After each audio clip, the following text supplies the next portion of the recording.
ನಮಸ್ಕಾರ. ಕೆಲವು ಸಲ ಹೇಳಿದ್ರೆ ಮತ್ತೆ ಹೇಳಬೇಕಾಗುತ್ತೆ. 3 ವರ್ಷಗಳ ಹಿಂದೆ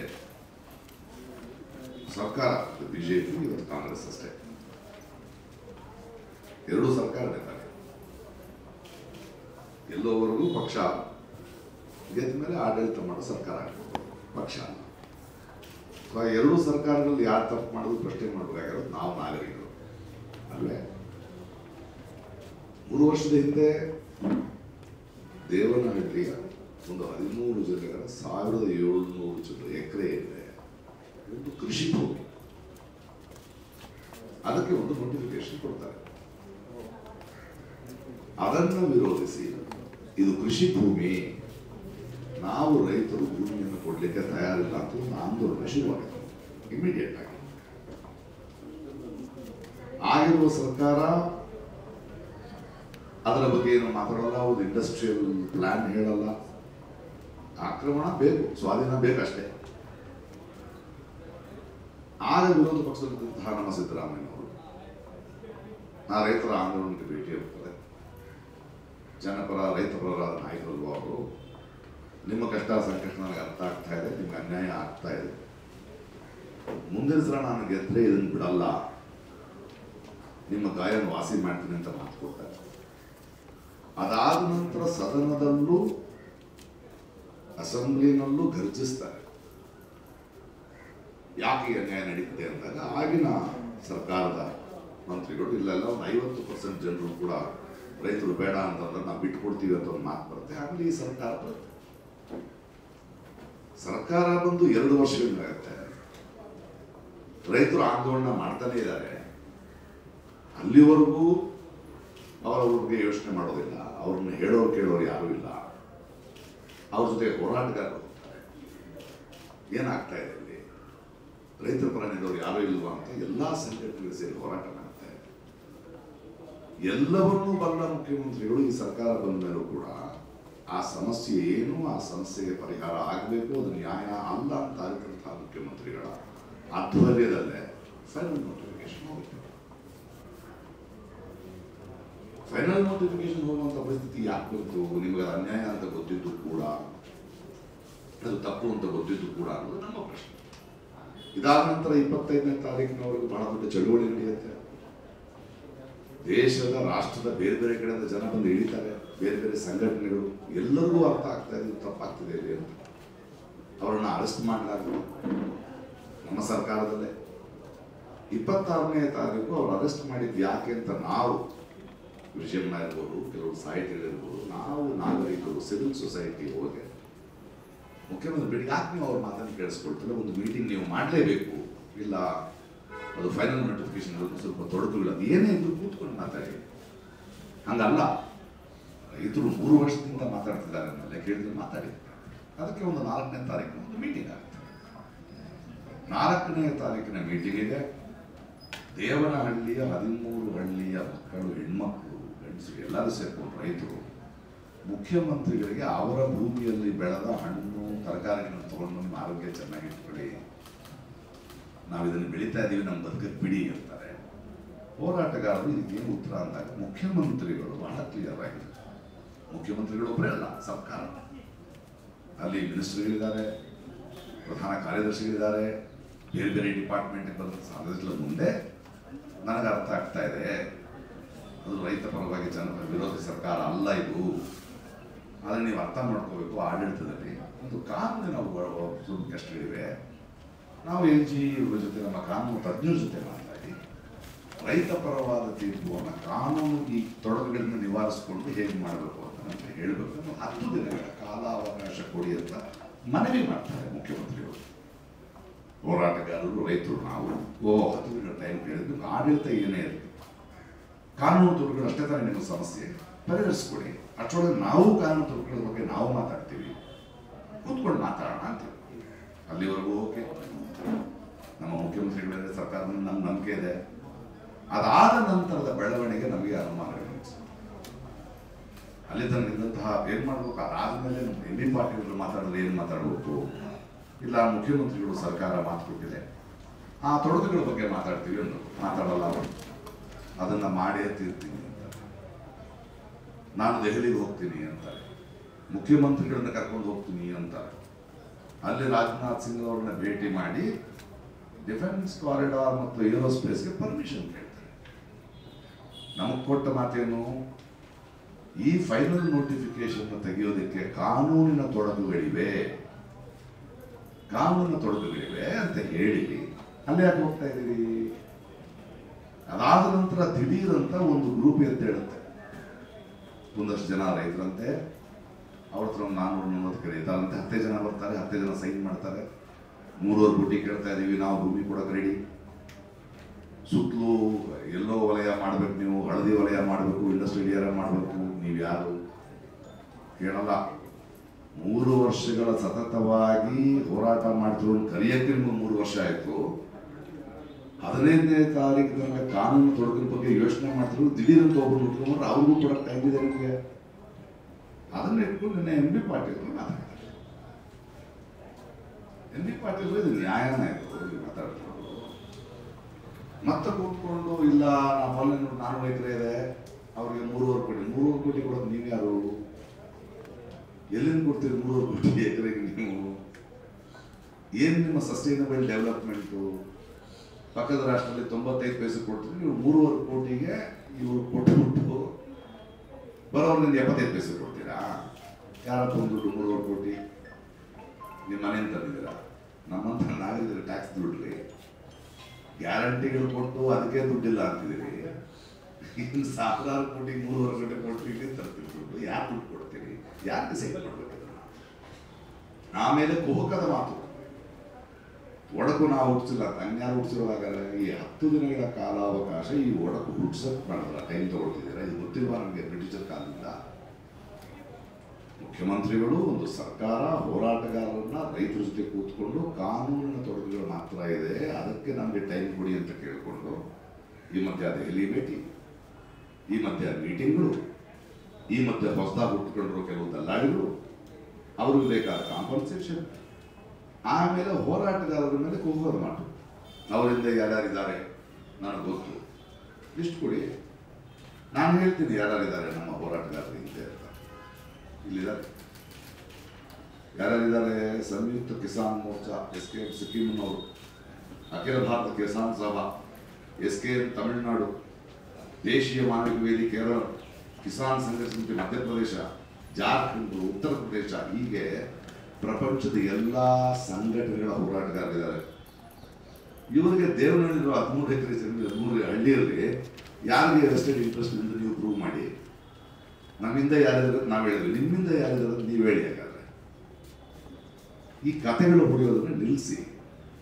ನಾಳೆ ಮುಖ್ಯಮಂತ್ರಿಗಳು ರೈತರಿಗೆ ಕೊಡಬೇಕಾಗಿರೋದು ತೊಡಕುಗಳೇನಿವೆ ಅದನ್ನು ಹೇಗೆ ನಿವಾರಿಸಬಹುದು. ಕಾಂಪನ್ಸೇಷನ್ ಅಲ್ಲ, ಹಣ ಅಲ್ಲ, ಮಣ್ಣು ಮಾರಲ್ಲ ಅಂತ ರೈತರು ಹೇಳ್ತಾ ಇದ್ದಾರೆ. ನಿಮಗೆ ಅರ್ಥ ಆಗ್ಬೇಕಾದ್ರೆ ನಮಗೆ ಗೊತ್ತಿರುವ ಕಾನೂನಿನ ಪ್ರಕಾರ, ನಮ್ಮ ಸಂವಿಧಾನದ ಪ್ರಕಾರ, ನಿಮ್ಮ ಮೊದಲನೆಯ ಯಾವುದೇ ಸರ್ಕಾರ ನೋಟಿಫಿಕೇಶನ್ ತಪ್ಪು, ಆ ನೋಟಿಫಿಕೇಶನ್ ತಪ್ಪು. ಹಸಿರು ವಲಯನ ಇಂಡಸ್ಟ್ರಿಯಲ್ ಡೆವಲಪ್ಮೆಂಟ್ ಮಾಡೋದಕ್ಕೆ ನಿಮ್ಮ ಇಂಡಸ್ಟ್ರಿಯಲ್ ಪಾಲಿಸಿ ಎಲ್ಲಿದೆ? ಅದನ್ನು ಮೊದಲು ಗೆಲ್ಲೋದನ್ನ ಇಂಡಸ್ಟ್ರಿಯಲ್ ಝೋನ್ ಮಾಡಬೇಕಿತ್ತಲ್ಲ, ಮಾಡಿದ್ದೀರಾ? ಆಸ್ ಪರ್ ದ ಕಾನ್ಸ್ಟಿಟ್ಯೂಷನ್ ಅದನ್ನ ಮಾಡದೆ ನೀವು ಆಕ್ರಮಿಸ್ಕೊಳ್ಳೋಂಗಿಲ್ಲ, ಮಾಡ್ಲಿಕ್ಕೆ ಸಾಧ್ಯನೇ ಇಲ್ಲ. ನೀವು ಅಲ್ಲೇ ನೀವು ಒಡಕಿದೆ, ಅದನ್ನ ಕ್ಲಿಯರ್ ಮಾಡೋದನ್ನ ನೋಡಿ. ಅವನು ಯಾರೋ ಬಂದ 3 ಕೋಟಿ ಕೇಳ್ದ, ಸುತ್ತಲೂ ಹಳದಿ ವಲಯ ಅಂತ ಯಾರಾದರೂ ಮಾಡಿ ಅಂತ ಮುಖ್ಯಮಂತ್ರಿಗಳಿಗೋ ಮಂತ್ರಿಗಳು ಕೊಟ್ಟರೆ ಡಸ್ಟ್ಬಿನ್ ಹಾಕ್ಬೇಕು. ಅದು ನಿಮ್ಮ ಕೆಲಸ ಅಲ್ಲ, ಅದೊಂದು ಪ್ರಾಸೆಸ್ ಇದೆ. ಸಂವಿಧಾನದ ಪ್ರಕಾರ ಅಲ್ಲಿಯ ಪಂಚಾಯತಿ, ಮುನ್ಸಿಪಾಲಿಟಿ 4/5 ಬಂದು ಕೂತು ಅಲ್ಲಿ ನಾವು ಕೃಷಿ ಮಾಡೋಕ್ಕಾಗ್ತದೆ, ಕೃಷಿ ಭೂಮಿಯನ್ನು ನೀವು ಚೇಂಜ್ ಮಾಡಬೇಕು ಅಂದರೆ ಮಾಡೋಕ್ಕಾಗ್ತಾ ಇಲ್ಲ, ಉದ್ಯೋಗಗಳು ಬೇಕು ಅಂತ ಸರ್ವೆ ಮಾಡಬೇಕು. ಎನ್ವಿರಾನ್ಮೆಂಟಲ್ ಸರ್ವೆ, ಫುಡ್ಸ್ ಮಾಡಿ ನಿಮ್ಗೆ ಹೇಳಿದ್ರೆ ನೀವು ಆಮೇಲೆ ಮಾಡಬೇಕು. ಯಾರು ಹೇಳ್ತಿದ್ದೀರಿ ಈ ಕಾನೂನಿನ ಕಥೆಗಳನ್ನ? ಹೆದರಿಸ್ತಾ ಇದ್ದೀರ ರೈತರನ್ನ. ಹಸಿರು ಬರೋದು ತೆಗೆದಾಕ್ತೀವಿ, ಹಸಿರು ತೆಗೆದಾಕ್ತೀವಿ, ನೀವು ಯಾರ್ರಿ? ನಿಮ್ಗೆ ಆ ಪವರೇ ಇಲ್ಲ. ದಯವಿಟ್ಟು ಈ ದಾರಿ ತಪ್ಪಿಸೋ ಕೆಲಸಗಳನ್ನ ಮಾಡಬೇಡಿ. ನಾನು ಬಿಜಾಪುರದಲ್ಲಿ ಅದನ್ನು ಸ್ವರ್ಣ ಮಾಡಿದ್ರೆ ಅದಕ್ಕೆ ಬಿಜಾಪುರದಲ್ಲಿ ಇವತ್ತು ಹೋರಾಟ ನಡೀತಿದೆ, ನೀವೇನು ಮಾಡಿದ್ರೆ ಅದಕ್ಕೆ ಆಮೇಲೆ ಬರ್ತೀವಿ ನಾವು. ಸುಮ್ಮನೆ ಯಾವುದೋ ಊರಿನ ಕತೆ ಇಲ್ಲಿ ಹೇಳ್ಬಿಟ್ಟು ನಾವು ದೇವನಹಳ್ಳಿಯ ರೈತರ ಬಗ್ಗೆ ಕಳಕಳಿಯಿಂದ ಇದ್ದೀವಿ. ಕಳಕಳಿ ಇಲ್ಲ ನಿಮಗೆ. ಇದ್ದಿದ್ರೆ 3 ವರ್ಷದಲ್ಲಿ ಕಿವಿಗೆ ಬಿದ್ದಿರ್ಬೇಕು ಈ ಮಾತು. ದಯವಿಟ್ಟು ಈ ವಿತಂಡವಾದ ರೈತರನ್ನ ಬಡವರನ್ನ ದಾರಿ ತಪ್ಪಿಸುವ ಹೆದರಿಸುವ ಈ ಕುತಂತ್ರಗಳನ್ನು ನಿಲ್ಲಿಸಿ.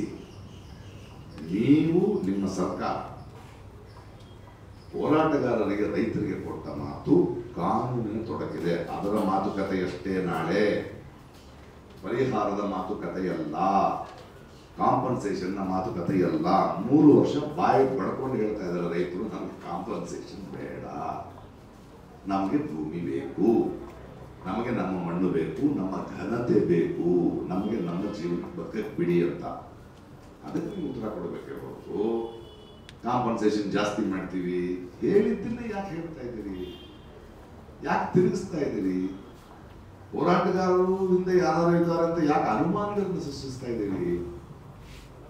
ಈ ತರದ ಸುದ್ದಿ ಬಳಸಿ ನಾಟಕ ಮಾಡಿ 10 ದಿನ ಟೈಮ್ ತಗೊಂಡಿದ್ದೀವಿ ಅಂತ ಗೊತ್ತಾಗ್ತಿದ್ದಕ್ಕೆ ಮತ್ತೆ ಜನರ ಮುಂದೆ, ಯಾಕಂದ್ರೆ ಇವತ್ತು ರೈತರ ಜೊತೆ ಬರ್ತಾರವರು ನಾಗರಿಕರು, ಪ್ರಜೆಗಳು, ಮಾಧ್ಯಮದವರು ನಾವು ಅರ್ಥ ಮಾಡ್ಕೋಬೇಕು. ನಾವು ಯಾವುದೇ ರಾಜಕೀಯ ಪಕ್ಷ ಅಲ್ಲ. ಮಾಧ್ಯಮ ಆಗಲಿ, ನಾಗರಿಕರಾಗಲಿ, ಹೋರಾಟಗಾರರಾಗಲಿ, ನಾವು ಪ್ರಜೆಗಳು, ನೀವು ಪ್ರತಿನಿಧಿಗಳು. ಆಳಕ್ಕೆ ಬಂದವರಲ್ಲ, ಆಡಳಿತ ಮಾಡಕ್ಕೆ ಬಂದವರು.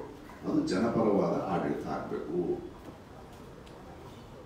ನೀವು ಇದನ್ನು ಮಾಡಬೇಕಂದ್ರೆ 2013 ಆಕ್ಟ್ ಪ್ರಕಾರನೇ ಕಾಂಪನ್ಸೇಷನ್ ಕೊಡ್ತೀನಿ ಅಂತ. 2013 ಆಕ್ಟ್ ಓದಿದ್ದೀರಿ ನೀವು, ನಿಮ್ಮ UPA ಗವರ್ಮೆಂಟ್ ಓದಿದ್ರೆ ಸ್ಫೂರ್ತಿ ಓದಬೇಕು. MB ಪಾಟೀಲ್ ಅದ್ರಲ್ಲಿ ಕಾಂಪನ್ಸೇಷನ್ ಮಾತ್ರ ಮಾಡಿದ್ರೆ ಅದ್ರಲ್ಲಿ ತುಂಬಾ ಕ್ಲಿಯರ್ ಆಗಿದೆ. What is the social impact study ಮಾಡಬೇಕು. 13 ಹಳ್ಳಿಯ ಜನರನ್ನ ನಾವು ಬೇರೆ ಕಡೆ ಕಳಿಸ್ಬೇಕಾದ್ರೆ ಅದರಲ್ಲಿ ಆಗುವ ಸೋಷಿಯಲ್ ಇಂಪ್ಯಾಕ್ಟ್ ಏನು, ಅವರ ಬದುಕೇನಾಗುತ್ತೆ, ಅವರ ಘನತೆ ಏನಾಗುತ್ತೆ, ಅದನ್ನು ಸ್ಟಡಿ ಮಾಡಿ ರಿಪೋರ್ಟ್ ಮಾಡಬೇಕು. ಎನ್ವಿರಾನ್ಮೆಂಟಲ್ ಇಶ್ಯೂಸ್ ಏನಾಗುತ್ತೆ. ಇವತ್ತು ಎಲ್ಲ ಕಡೆ ಬಿಲ್ಡಿಂಗ್ ಕಟ್ಕೊಂಡು ಕ್ಲೈಮೇಟ್ ಚೇಂಜ್ ಪರಿಸ್ಥಿತಿಯಲ್ಲಿ ಕೃಷಿ ಭೂಮಿಯನ್ನ ಆಕ್ರಮಿಸುವ ಹಕ್ಕು ನಿಮಗೆ ಯಾರು ಕೊಡ್ತಾರೆ? ಎಲ್ಲ ಕಡೆ ಬಿಲ್ಡಿಂಗ್ ಮಾಡಿದ್ರೆ ತಿನ್ನಕ್ಕೆ ಮಾಡ್ತೀವಿ. What is the food security ಏನಾಗಬೇಕು? ಅದ್ರ ಬಗ್ಗೆ ಎಲ್ಲ ಮಾತಾಡಬೇಕು ಅಂತ ಹೇಳುತ್ತೆ. ಕಾಂಪ್ರಹೆನ್ಸಿವ್ ಅಂತ ಹೇಳುತ್ತೆ 2013 ಆಕ್ಟ್. ಇದಕ್ಕಿಂತ ಇದನ್ನ ತೆಗಿಬೇಕು. ಇದರಲ್ಲಿ ನ್ಯಾಯ ನಡೀತಾ ಇಲ್ಲ. ಇದನ್ನು ಯಾವುದನ್ನೂ ಮಾಡಿದೆ. ಇಂಡಸ್ಟ್ರಿಯಲ್ ಪಾಲಿಸಿ ಹೇಳಿದೆ, ಅದರ ಸೋಷಿಯಲ್ ಇಂಪ್ಯಾಕ್ಟ್ ಸರ್ವೆ ಮಾಡಿದೆ, ಎನ್ವಿರಾನ್ಮೆಂಟಲ್ ಇಶ್ಯೂ ಏನಾಗುತ್ತೆ ಅಂತ ಮಾತಾಡಿದೆ. ಇದ್ದಕ್ಕಿದ್ದಂಗೆ ಏನು ರೌಡಿಸಮ. ಆಮೇಲೆ KIDB ಆಕ್ಟ್ ಅದ್ರ ಪ್ರಕಾರ ಒಂದು ತಿಳ್ಕೊಳ್ಳಿ, ಕಾನೂನು ನಮಗೂ ಗೊತ್ತು. ಅದು ಸರ್ವೋಚ್ಚ ನ್ಯಾಯಾಲಯ ಏನೂ ಅಲ್ಲ, ಒಂದು ರಾಜ್ಯ ಸರ್ಕಾರ ಆಕ್ರಮಿಸೋದು ಬೇಡ, ಭೂಮಿಯನ್ನು ಸ್ವಾಧೀನಪಡಿಸೋದು ಬೇಡ ಅಂತ ನಿರ್ಧಾರ ಮಾಡಿದ್ರೆ ನಾಳೆನೆ ಈ ಕ್ಷಣವೇ ಆ ಆಕ್ಟ್ ಅನ್ನ ತೆಗಿಬಹುದು. ಆದರೆ ನಿಮಗೆ ಇಚ್ಛೆ ಇದೆಯಾ? ನಾಳೆ ಆಗೋದು ಸಿದ್ದರಾಮಯ್ಯನವರು ಮತ್ತು ಕಾಂಗ್ರೆಸ್ ಸರ್ಕಾರ. ನಿಮಗೆ ರೈತ ಪರವಾಗಿ ಯೋಚನೆ ಮಾಡುವ ಇಚ್ಛಾಶಕ್ತಿ ಇದೆಯಾ? ಮನಸ್ಸಿದೆಯಾ? ಅಥವಾ ಕಾರ್ಪೊರೇಟ್ ಆಸಕ್ತಿ ಇದೆಯಾ? ಇದು ಗೊತ್ತಾಗುತ್ತೆ ಅಲ್ವಾ? ಇಚ್ಛಾಸಕ್ತಿ ಇದ್ರೆ as per the law state government has every power to say no, we will drop this. ಅದು ನಾಳೆ ಗೊತ್ತಾಗುತ್ತೆ. ಇದನ್ನು ಬಿಟ್ಟು ಮತ್ತೆ ರೈತರುಗಳ ಮಧ್ಯದಲ್ಲಿ ಅವ್ರು ದುಡ್ಡು ಕೇಳ್ತಾ ಇದ್ದಾರೆ, ನೀವಿಬ್ರು ಕೂತ್ಕೊಂಡು ಮಾತಾಡ್ಕೊಂಡು ಬನ್ನಿ, ನಿಮ್ಮ ಜಗಳ ಆರಿಸ್ಕೊಳ್ಳಿ, ಹಂಗಲ್ಲ. ಮೆಜಾರಿಟಿ ಆಫ್ ದ ಪೀಪಲ್ ರೈತರು ಮಾತಾಡ್ತಾ ಇದ್ದಾರೆ. 4-5 ಜನ ನೀವೇ ಸೃಷ್ಟಿಸ್ಕೊಂಡು ಕರ್ಕೊಂಡು ಬರಬೇಡಿ. ನಾಳೆಯ ಮೀಟಿಂಗ್ನಲ್ಲಿ ಮುಖ್ಯಮಂತ್ರಿಗಳೇ ನಿಮ್ಮ ಮೇಲೆ ಸಾಕಷ್ಟು ಗೌರವ ಇದೆ. ಯಾಕಂದರೆ ಕೆಲವು ವ್ಯಕ್ತಿಗಳ ಸಿದ್ಧಾಂತಗಳನ್ನು ನೋಡ್ತೀವಿ ನಾವು. ನಿಮ್ಮ ಸಜ್ಜನಿಕೆ ನಿಮ್ಮ ಪಕ್ಷಕ್ಕೂ ಬರಬೇಕು, ನಿಮ್ಮ ಸರ್ಕಾರಕ್ಕೂ ಬರಬೇಕು. ಕರ್ನಾಟಕದಲ್ಲಿ ನಿಮ್ಮನ್ನು ಆಯ್ದುಕೊಂಡಿರೋದೇ ಆ ಸಜ್ಜನಿಕೆಗಾಗಿ, ನಿಮ್ಮ ಹೋರಾಟಕ್ಕಾಗಿ, ಜನಪರ ಮನಸ್ಸಿಗಾಗಿ. ಇವತ್ತು ನೋಡಿ, ಕರ್ನಾಟಕದಲ್ಲಿ ನೀವು ಮಾಧ್ಯಮದವರು, ನಾನು ನಾಗರಿಕ ಹೋರಾಟಗಳ ಅರ್ಥ ಮಾಡಿ ಇಂಥ ದುರಂತ ನೋಡಿ. ಕರ್ನಾಟಕದಲ್ಲಿ 13 ಹಳ್ಳಿಗಳ ರೈತರ ಹೋರಾಟ 3 ವರ್ಷದಿಂದ ನಡೀತಿದೆ. ಕರ್ನಾಟಕದ ಯಾವುದೇ ರಾಜಕೀಯ ಪಕ್ಷ, BJP ಆಗಲಿ, ಕಾಂಗ್ರೆಸ್ ಆಗಲಿ, JDS ಆಗಲಿ, ಅದರ ಒಬ್ಬ ಸಂಸದನಾಗಲಿ, ಒಬ್ಬ MLA ಆಗಲಿ ಮಾತಾಡಕ್ಕೆ ಬರ್ತಾ ಇಲ್ಲ. ಎಲೆಕ್ಷನ್ ಟೈಮ್ ಬರೋರು, ಓಟ್ ಕೇಳೋರು, ಸಮಸ್ಯೆ ನಡೀತಿದ್ರೆ ಒಂದು ರೇಡಿಯೋ ಸೈಲೆನ್ಸ್. ಏನ್ ತಪ್ಪು ಮಾಡಿದ್ರೆ ಕರ್ನಾಟಕದ ಜನತೆ? ರಾಜಕಾರಣ ಮಾಡಕ್ಕೆ ರಾಜಕೀಯ ಮಾಡ್ತಿದ್ದೀರಾ? ಒಂದು ವಿರೋಧ ಪಕ್ಷವನ್ನು ಪ್ರಶ್ನೆ ಮಾಡಲ್ವಾ? ಜನಪರವಾಗಿ ನಿಂತ್ಕೊಳ್ಳಲ್ವ? ಒಬ್ಬ ಸಂಸದ, ಒಬ್ಬ MLA ಮಾತಾಡ್ತಿದ್ರೆ ನಮ್ಮ ಕರ್ನಾಟಕ ಜನತೆಯ ದೌರ್ಭಾಗ್ಯ. ಎಲೆಕ್ಷನ್ ಟೈಮಲ್ಲಿ ಬರ್ತೀರಿ ಓಟ್ ಕೇಳೋದಕ್ಕೆ, ಆದರೆ ಜನರ ಸಮಸ್ಯೆಗಳು ಒಬ್ಬರು ಮಾತಾಡ್ತಾ ಇಲ್ಲ. ರೈತನ ಮಕ್ಕಳು ಅಂತಾರೆ, ಜನಪರ ಅಂತಾರೆ, ಬಡವರ ಪರ ಅಂತಾರೆ. ಏನು ಮಾತಾಡ್ತಾ ಇದ್ದಾರೆ? ಈ ಪ್ರಶ್ನೆಗಳನ್ನು ನಾವು ನಾಗರಿಕರು, ಮಾಧ್ಯಮ ಅವರನ್ನು ಕೇಳಬೇಕು. ನಾವು ಈ ಮಾಡೋದಕ್ಕೆ ದೇವರಿಗೆ ಹೋಗ್ತಾ ಇದ್ದೀವಿ, ರೈತರ ಮತ ಸೇರ್ತಾ ಇದ್ದೀವಿ. ಈ ಹೋರಾಟ ನಿಲ್ಲಲ್ಲ ಅನ್ನೋದು ಈ ಸರ್ಕಾರ ಕೇಳ್ತಾ ಇದ್ದೀವಿ.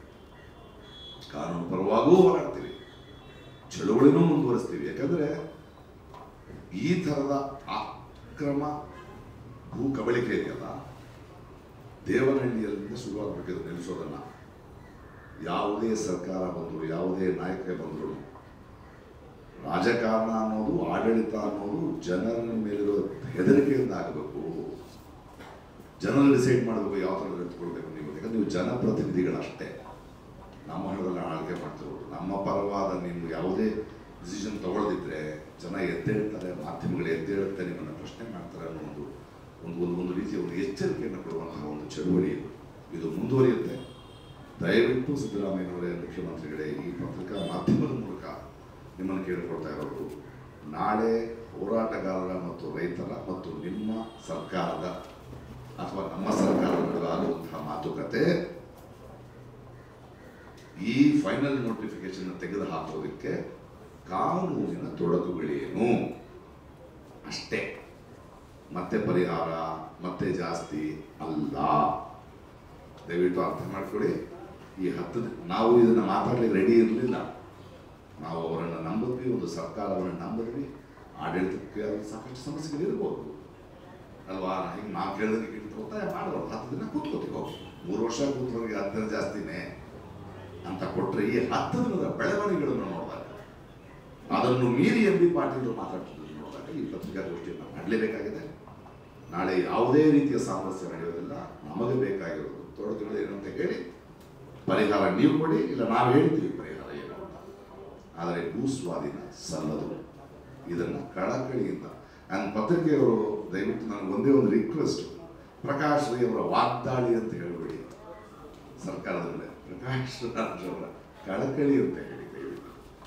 ಇದು ಕೋಪ ಅಲ್ಲ, ಇದು ಆವೇದನೆ, ಇದು ನೋವು, ಇದು ಆತಂಕ. ಇದು ಮುಂದೆ ಕೂಡ ಆಗಬಾರ್ದು ಅನ್ನೋ ಆತಂಕ ಒಂದು ಸಮಾಜವನ್ನು ಸೃಷ್ಟಿ ಮಾಡೋದು ಅಲ್ವೇ? ಆ ಹೆಣ್ಣುಮಕ್ಕಳು, ಆ ಮಕ್ಕಳು, ಆ ಯಂಗ್ಸ್ಟರ್ಸು, ಆ ಭೂಮಿ ನೋಡ್ದವರು, ಅವರು ನೋವು ಆಗಬಾರ್ದು. ನಾಳೆ ನಮಗನ್ನ ಹಾಕೋರು. ಇದನ್ನು ಅರ್ಥ ಮಾಡ್ಕೊಳ್ಳಿ. ಕೊನೆಗೂ ಸಿದ್ದರಾಮಯ್ಯ ಅವರು ಹೇಳೋದು, ಸಾಮಾಜಿಕ ನ್ಯಾಯ ಅನ್ನೋದು ನಿಮ್ಮ ನುಡಿಯಲ್ಲಿದೆ, ನಡೆಯಲ್ಲೂ ಇರಲಿ ಅಷ್ಟೇ.